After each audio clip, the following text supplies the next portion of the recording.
हाय सर्वांना. तर इकडं आम्ही दोघांना हॅपी हॅपी बिस्किटचा केक बनवत होतो आणि केक बनवत बनवतच आमचं दोघांचं असं खटकलं.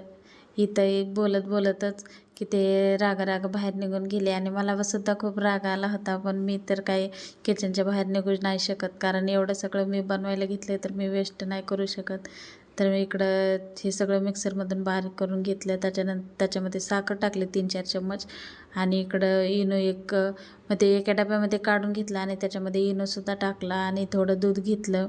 त्याच्यानंतर इकडं दूध टाकून मी त्याला चांगलं असं मिक्स करून घेतलं आणि एक पातेलं घेतलं. त्याच्यानंतर त्याला तेल लावून घेतलं आणि आमच्याकडं कसलाच पेपर नव्हता. मग दादूच्या स्कूलमधलं जे बुक होतं का, ते बुक घेतलं आणि त्याला कट करून गोल आकारात कट केलं आणि ते त्या डब्यामध्ये ठेवलं आणि ते सगळं मिक्स केलेलं बॅटर मी त्याच्यामध्ये टाकलं. त्याच्यानंतर त्याला 30 ते 40 मिनिट मी मिडियम गॅसवर ठेवलं आणि मस्तपैकी असा आपला केक बनवून रेडी झाला आहे. आणि दादूला पण खूप आवडला आणि त्यांनासुद्धा आवडला आणि मला पण आवडला. इकडं मी खिचडीसुद्धा बनवून घेतली होती.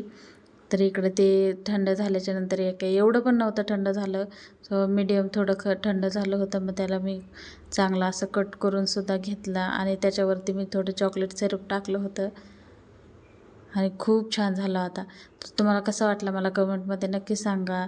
चला तर बाय, मग भेटूया अशाच एका नवीन व्हिडिओमध्ये.